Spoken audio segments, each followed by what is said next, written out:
All right, so this is 4.7, Manifest Destiny.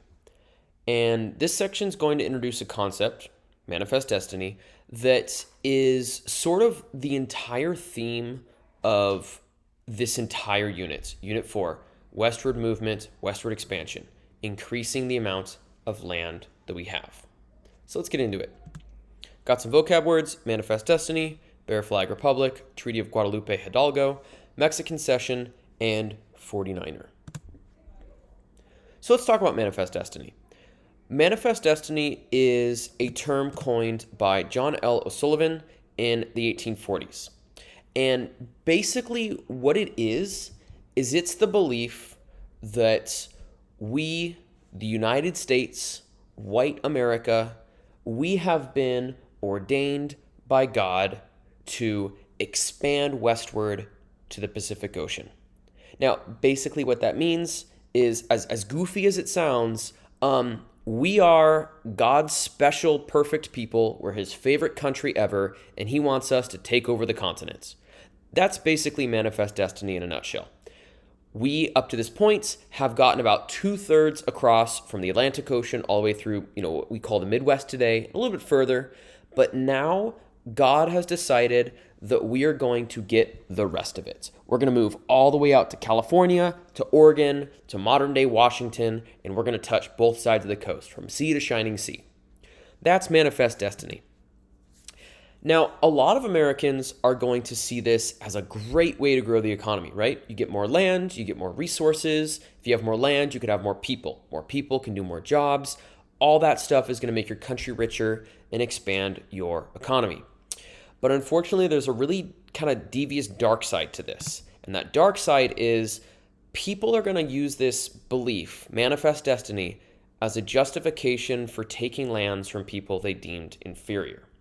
Because remember, we're still in an era in American history where the people who are voting, the people who are in power, are white men. They don't have to own property anymore, not since 1824, but they still are white men who are basically running things in this nation. And throughout a lot of our history, we don't really treat people who are not whites super well.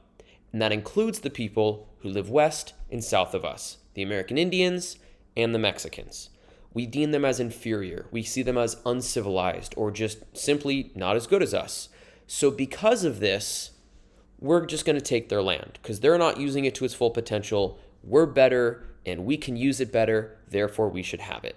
That's the belief in the 1840s of Manifest Destiny. Is it good? Is it right? No, of course not. It's super racist.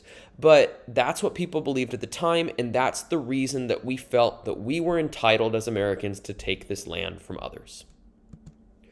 So let's talk about the guy who's the poster child for Manifest Destiny. His name is James K. Polk. He's down there on the right. In 1844, he's going to run for president. He's a Democrat. James Polk is a Democrat, and the Democrats are all about Manifest Destiny. They want to annex Texas. They want to annex the Oregon country. Remember, we talked about Oregon before. We're talking about it more now because we're jumping back in time a tiny bit. Whereas the Whigs, if you remember the Whigs from before, William Henry Harrison was a Whig. John Tyler was a Whig for a little bit until he got thrown out of office. These guys are anti-adding Texas. Now, there's a lot of different reasons why. Some reasons are the Whigs are more anti-slavery and the Democrats are more pro-slavery, and Texas is a slave state. There's some other reasons in addition to that, like we don't want to start a war with Mexico. It's not worth it.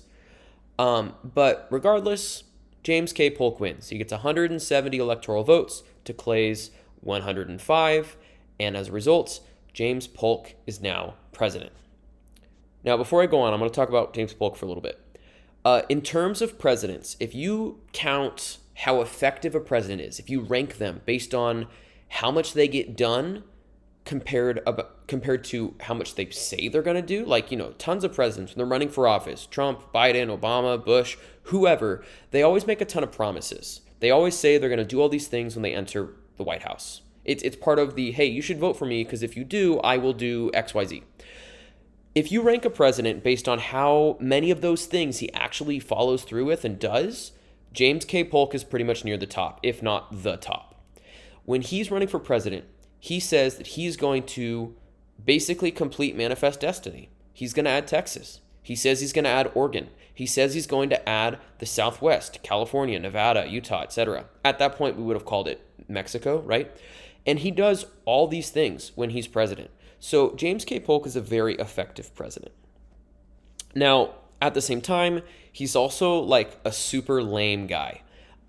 When you think of presidents that stick out in your memory, or at least when I think of presidents that stick out in my memory, I think of presidents who are personable, who are affable, who get along with people well, who are likable. To use some slang, they have riz. Not the flirty kind, more of the charisma riz kind. Like, they get along with others. People like them. People want to hang out with them. This is why Andrew Jackson is such a popular president, because people feel like they can hang out with him. They feel like they can get a beer with him. They feel like he understands who they are. So when I think of presidents that have done that, in recent memory, we've had a couple. Donald Trump has gotten along with people very well. Obama's gotten along with people very well. Reagan's gotten along with people very well. JFK, FDR. Think about historical presidents: Abraham Lincoln, George Washington, Thomas Jefferson, Andrew Jackson's obviously the huge one.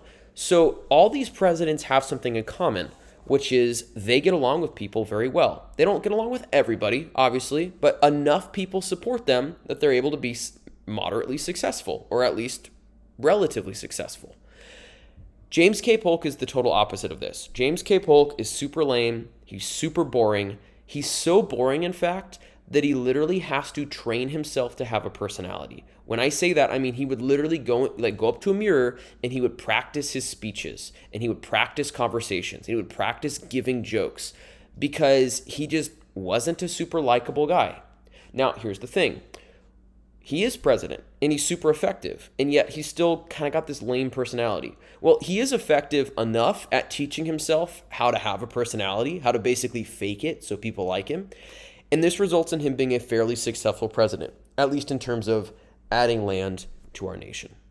So one of the first things he does is in 1846, about a year after he becomes president, he agrees with the United Kingdom, or Great Britain, to divide the Oregon Territory at the 49th parallel. I'll show a map later and we'll show what that looks like. But we've talked about earlier how the Oregon Territory, there was a northern part and a southern part. The northern part was in modern-day Canada. The southern part is what we know today, right? Washington, Oregon, a little bit of Idaho, a little bit of Montana. When we talked about the Oregon Trail, that's the region we talked about, the American half. Now, we had been jointly occupying this with the UK, but it wasn't technically part of the United States just yet. In 1846, Polk changes that. He officially splits it in half at the 49th parallel, continues our very pretty straight line border with Canada, and we now have the Oregon country. So that's kind of, point number one for James K. Polk in terms of achieving manifest destiny.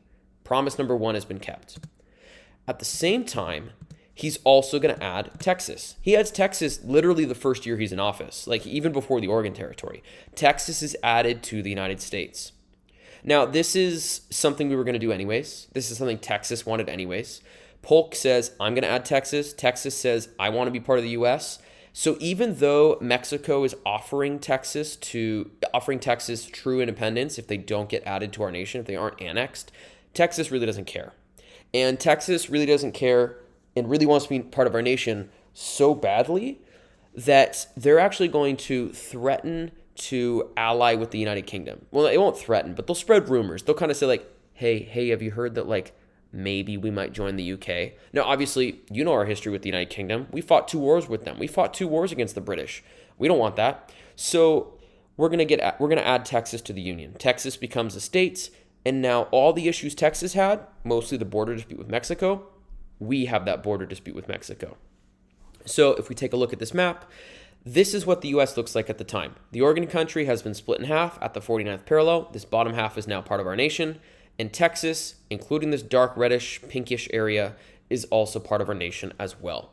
So James Polk has already added 2 huge pieces of territory to our country. First knowledge check. How does President Polk help fulfill America's manifest destiny? All right, so we've added Texas, we've added Oregon, but obviously Mexico's not super happy about this. And that's where we enter into the Mexican-American War. Now, Mexico's unhappy at us for a very good reason, right? We added Texas.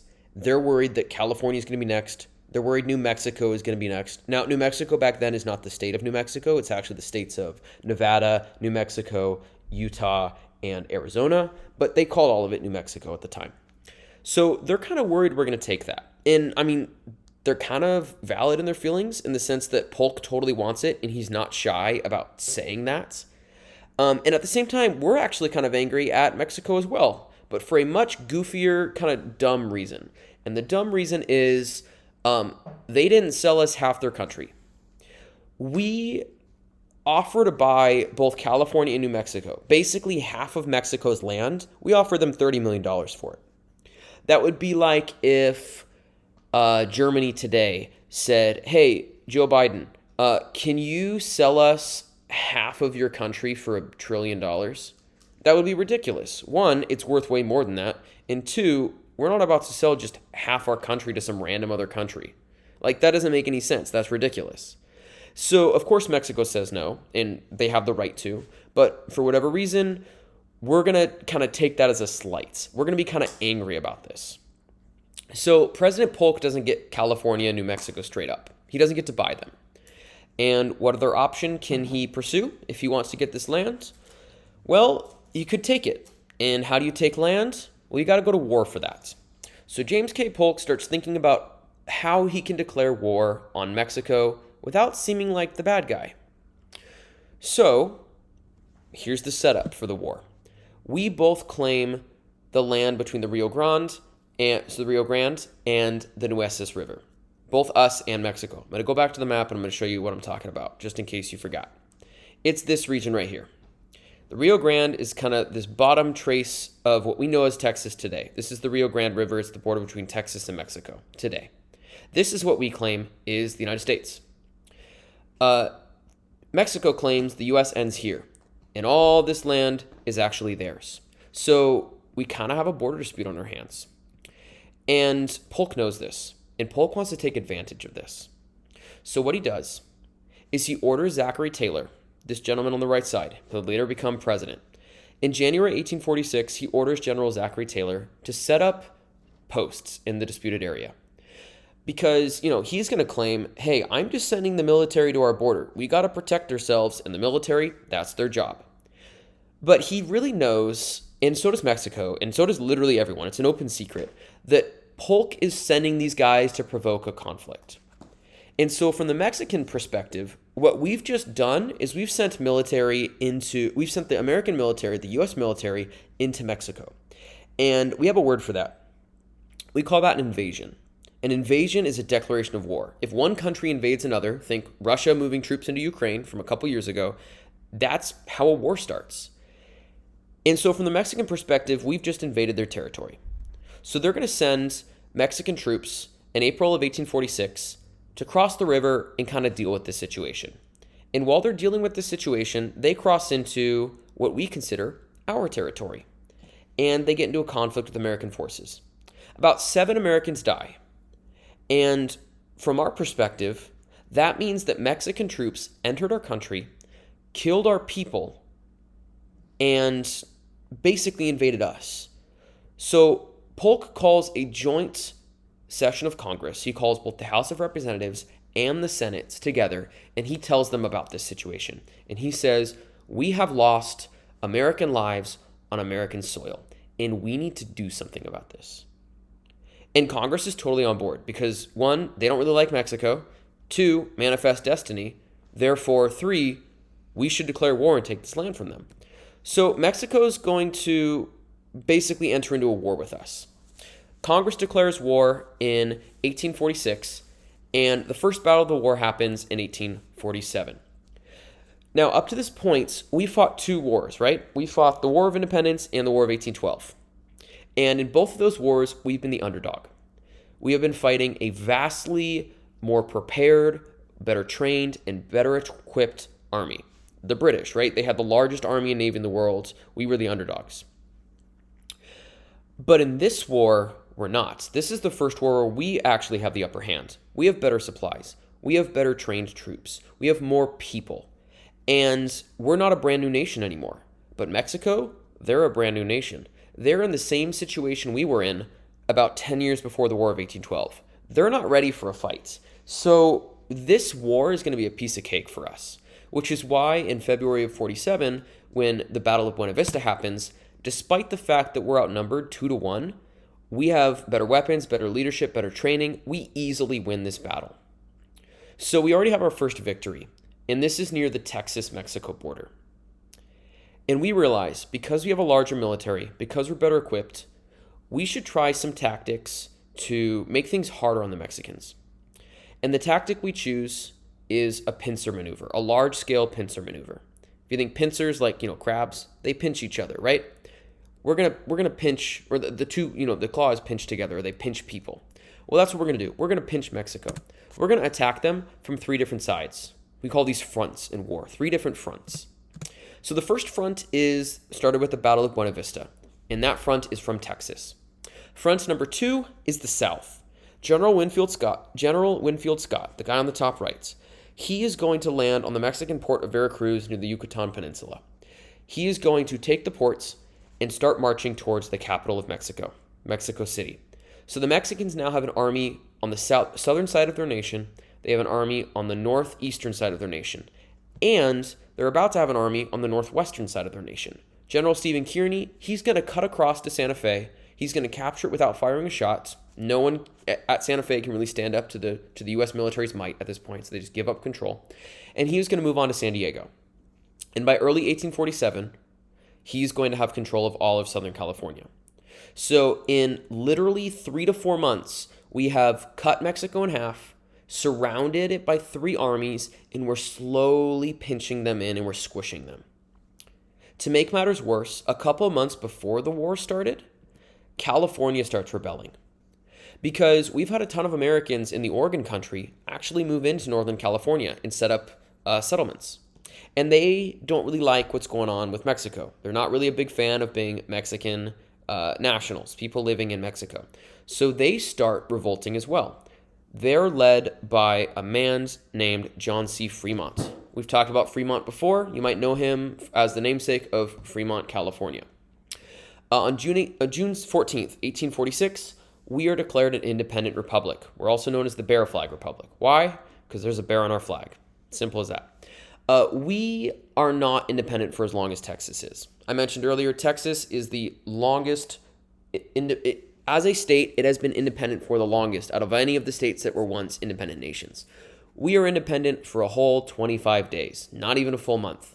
Not very long to set up a government, not really long enough to do anything of importance. So yes, we were technically independent. That's why it says California Republic on the flag. But we join the United States very, very quickly. And we do so during the Mexican-American War. John C. Fremont is going to team up with American forces under General Stephen Kearny, and we are going to push the Mexicans completely out of California. So the Mexicans have lost basically all of California at this point.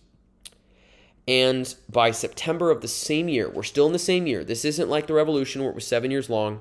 It's not like the 7 Years' War where, weirdly enough, it was 9 years long. This isn't like the War of 1812 where it's 3 to 4 years long. This is a 7-month-long war. It starts in February, the 2nd month, ends in September, the 9th month. By September, General Winfield Scott, he wins the Battle of Fort Chapultepec, and he's going to capture Mexico City. We now have the Mexican capital, and a couple months later, in 1848, we sign the Treaty of Guadalupe Hidalgo. Mexico gives us this entire section, this dark green section, the Mexican Cession. In exchange for letting us have the land and signing the peace treaty and all that fun stuff, we're going to pay them $15 million. So if you're keeping track of money, the Mexican Cession is $15 million, the Louisiana Purchase also $15 million, Florida $5 million. We're getting pretty decent deals on all this land. We're getting an insane deal on the Louisiana Purchase, pretty good deal on Mexican Cession, pretty good deal on Mexican Cession, pretty good deal on the Florida Cession, or the Florida Territory. Now, you'll notice there is this one little piece down here, and this is a piece you did on your map at the beginning of the unit, the Gadsden Purchase. We are not done doing our whole Manifest Destiny stuff. About a couple years later, 1853, James K. Polk is no longer president. The Gadsden Purchase is purchased for $10 million because we need to finish a railroad. This section of the Mexican Cession where we're building a railroad, it's super rocky and mountainous, and it's not a really great spot to put down railroad tracks. So we're going to pay Mexico $10 million to buy this extra strip of land so we can finish this railroad. Is it a little bit of a ripoff compared to the $15 million and $15 million and $5 million for the amount of land we're getting here for $10 million? Yeah, it's kind of a ripoff. But we really need the lands. It's not worth going to war again over, and it ends up paying for itself anyways because the railroad ends up making us a ton of money. So at this point in time, 1853 onwards, we control all of the land that will eventually be the continental states. That's the lower 48, the 48 continental United States. Obviously, we don't have Alaska and Hawaii yet. We will get those later this year. This year meaning this school year. We get Hawaii in 1900, we get Alaska in 1867. But up to this point, we have everything. So whenever I talk about the boundaries of our nation, I'm talking about the modern day boundaries. We still have some states to figure out. We still have some territories that need to get organized, some territories that need to become states, but we have the boundaries of our modern nation at this point. So, quick knowledge check. Why were Mexicans worried about the annexation of Texas by the United States? All right, we're going to do a hard pivot from war to Mormons. Why am I talking about Mormons?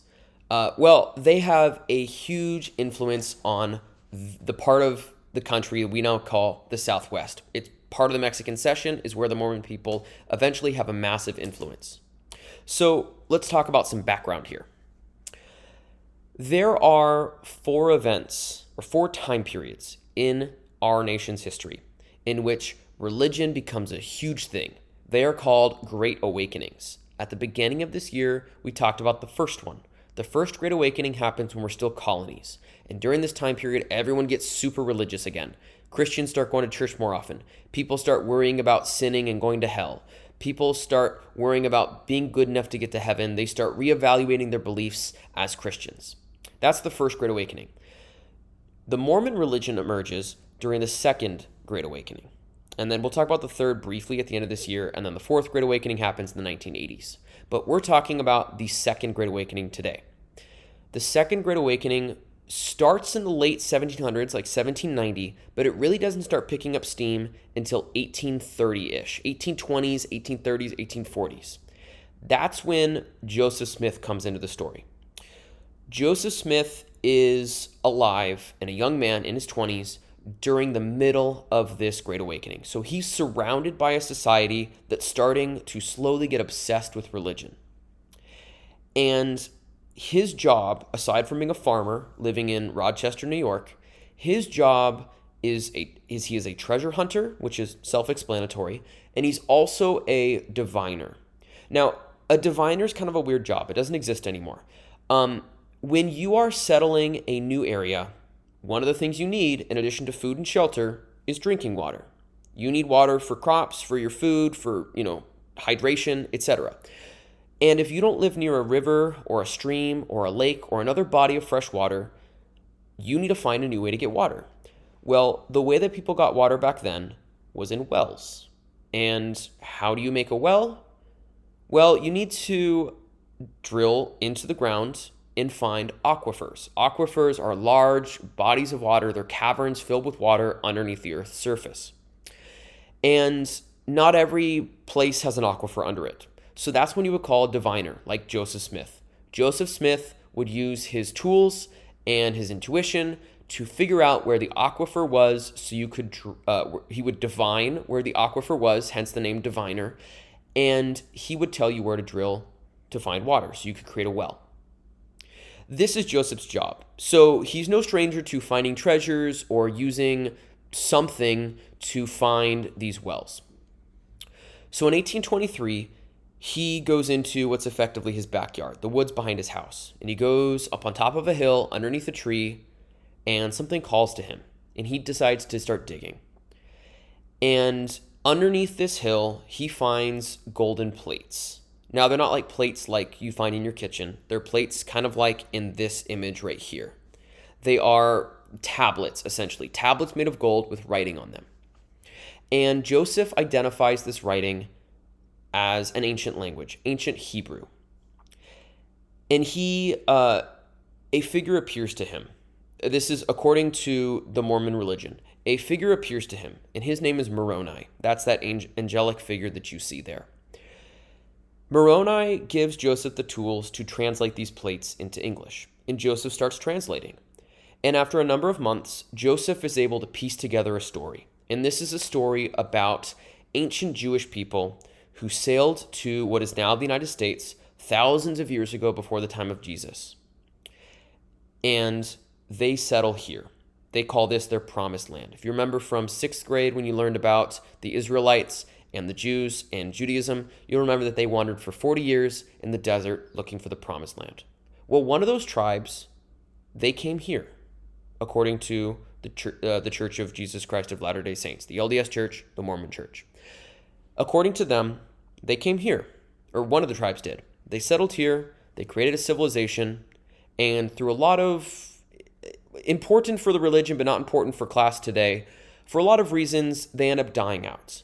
But they tell their story on these golden plates, and these golden plates are buried in what is now Rochester, New York. Joseph Smith has found these plates, and he's translated these plates, and he's retold this story, and eventually he publishes it as the Book of Mormon. And the Book of Mormon begins to be published, and he establishes in 1830 a new religion. He calls this religion Mormonism, or the Church of Jesus Christ of Latter-day Saints. Now, the LDS Church is not exactly like Christianity because they have a lot of different beliefs. So if you ever meet someone who's Mormon, don't call them Christian because, one, they won't like that, and two, it's just not correct. Now, they believe some similar things. They believe in Jesus. They believe in a lot of the same things that Jews believe in, who eventually, obviously, Christianity came from Judaism. So there are a lot of shared beliefs, but there are some huge differences in what they believe.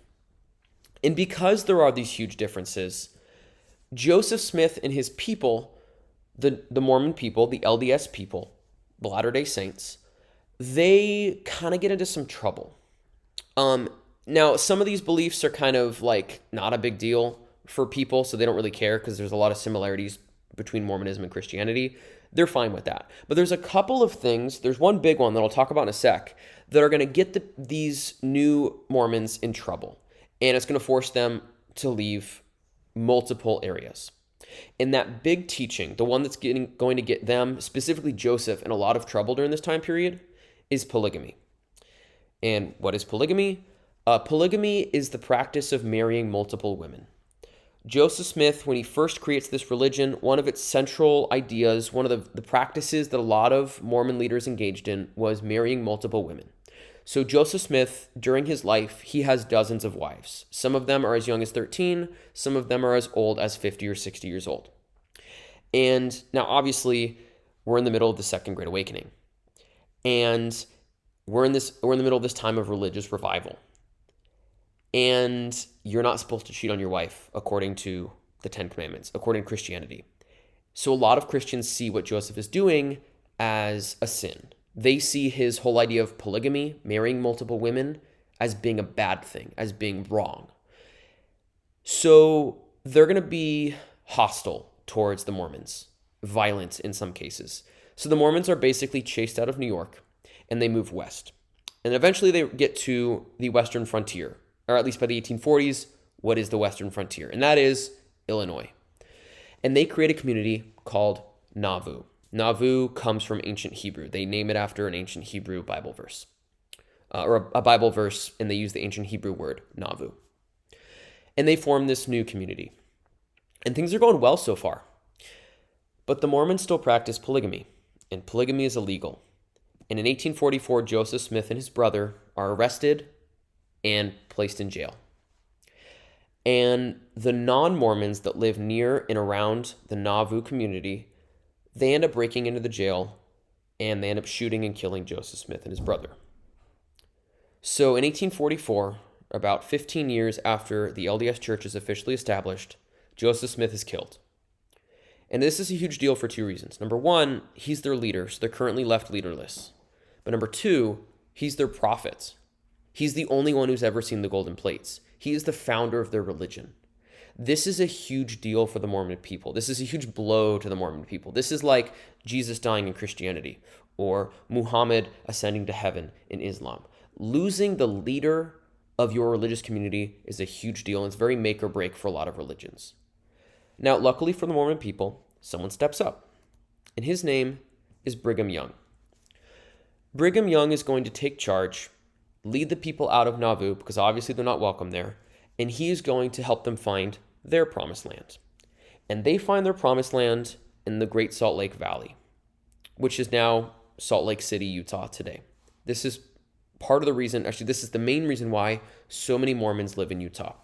Kind of a cool statistic about Utah is it has the largest single concentration of any religious group in the United States. What I mean by that is when you break down the religions in the United States, about 30% of Americans are or identify as Christian, and then the other 70% are a mix of everything else.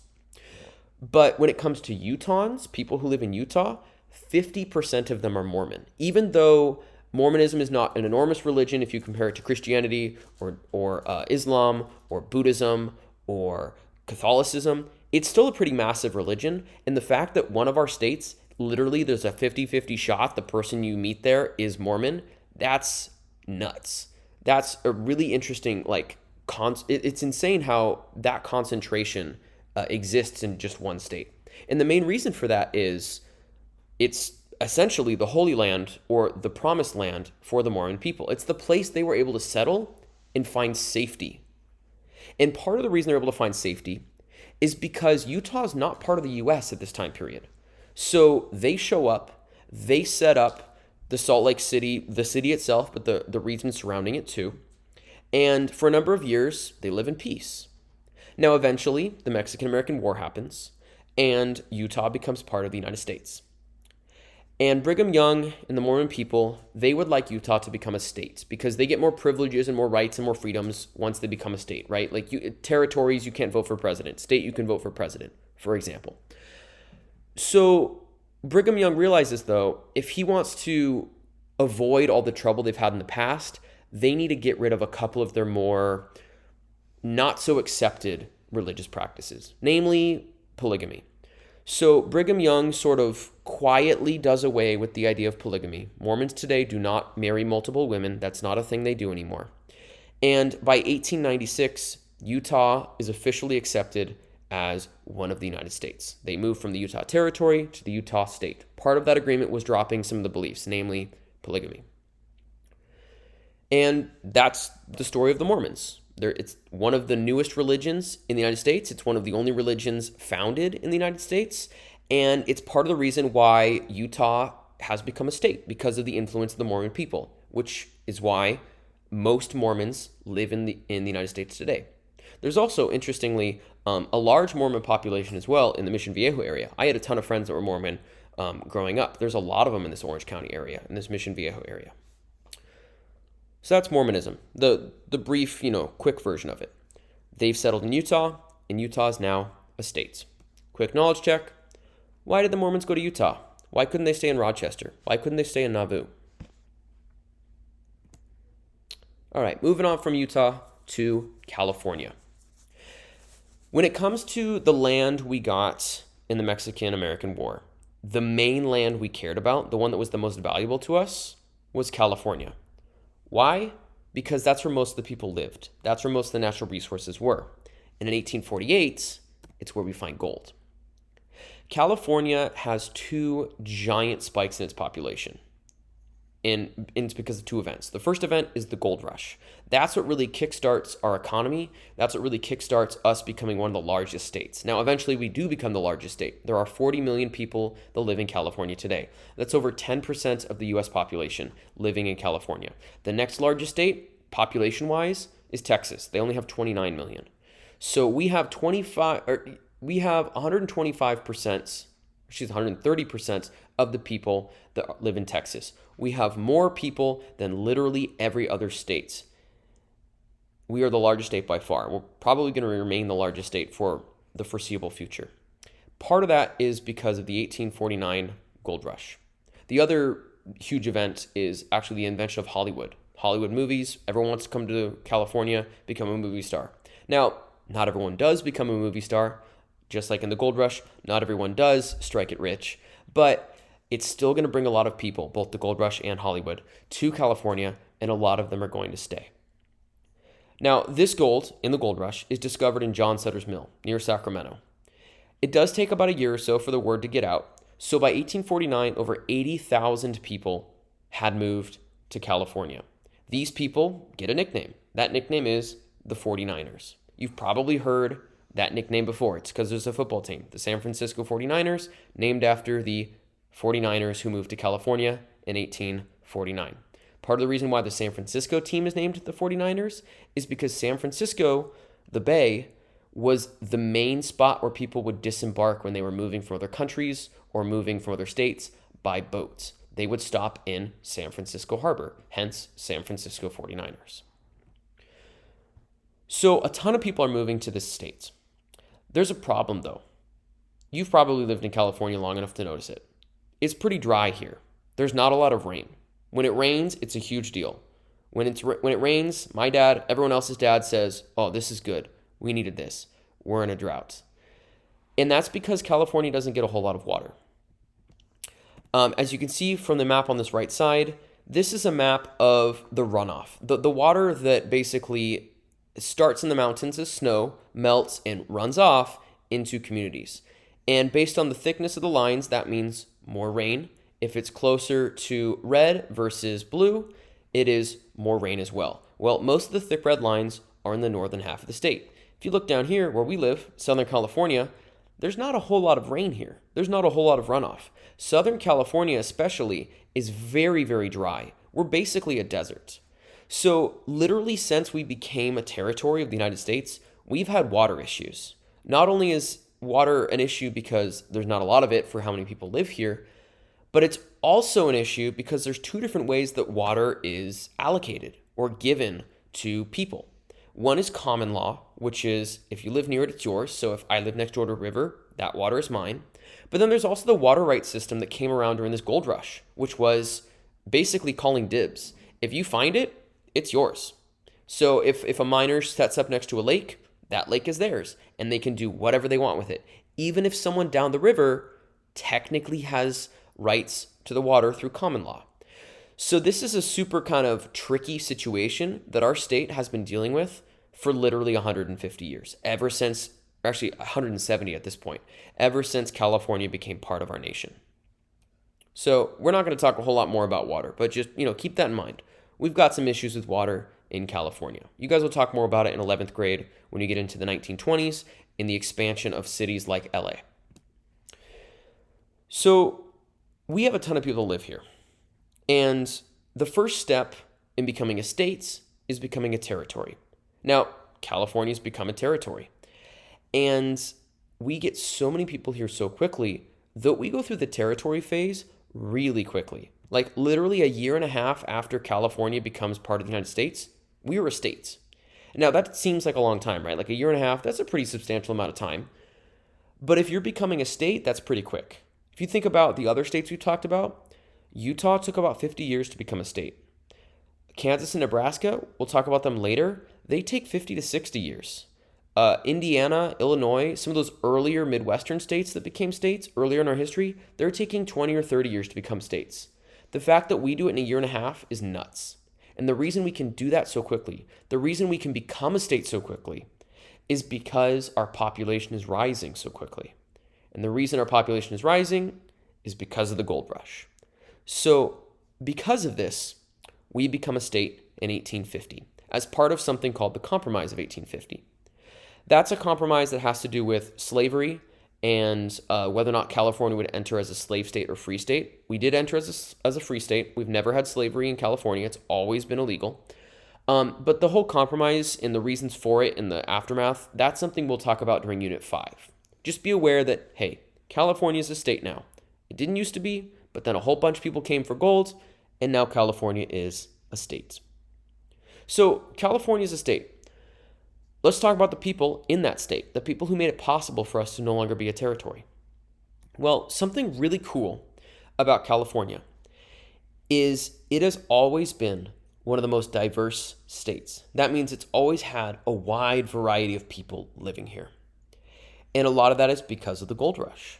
A ton of people who moved to California weren't always whites. Now, a lot of Americans from the East were whites, the people who first came to California.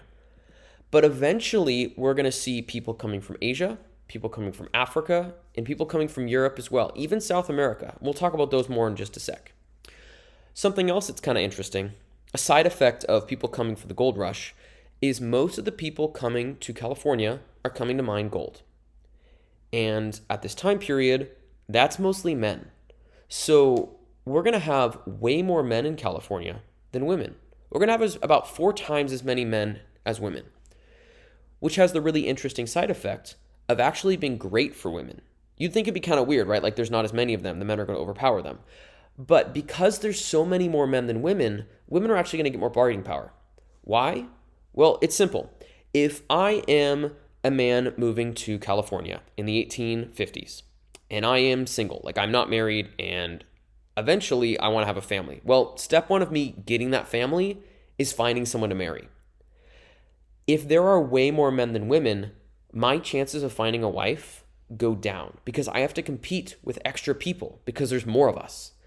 Whereas if you're a woman, it's the opposite. You don't have to compete with as many women to get married. You can kind of choose whoever you want. You can kind of be picky and choosy. So if I'm a man in the 1850s moving to California and I'm very traditional and I don't want my wife to leave the house and I want her to do all the laundry and take care of the kids and do all the at-home things that women are expected to do at this time period, and I go to a woman with that kind of idea, it's like, hey, I want you to be my wife and I want you to do all these things for me. If she's not on board with that, she can afford to say no because there's like 3 other guys out there who are willing to make those sacrifices to get married. So because of this, women have more bargaining power. They have more of a say in kind of who they get to marry, and they can be a little bit more picky about who they marry.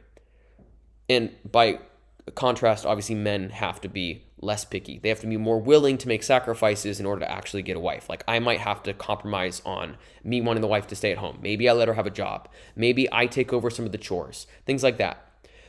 So we have a really interesting situation where we have a diverse amount of people in this country or in this states, and the women in this state, because they're outnumbered, actually get some more freedoms and ability to kind of choose what they want their life to be like, that women back east don't really have. In addition to us being a very diverse region, intermarriage is going to become more common as well. Now, what I mean by intermarriage is I mean marriage between different races, but also marriage between different ethnicities. So not only are we seeing black people marrying white people marrying Asian people marrying black people, American Indians marrying white people, we're seeing all that.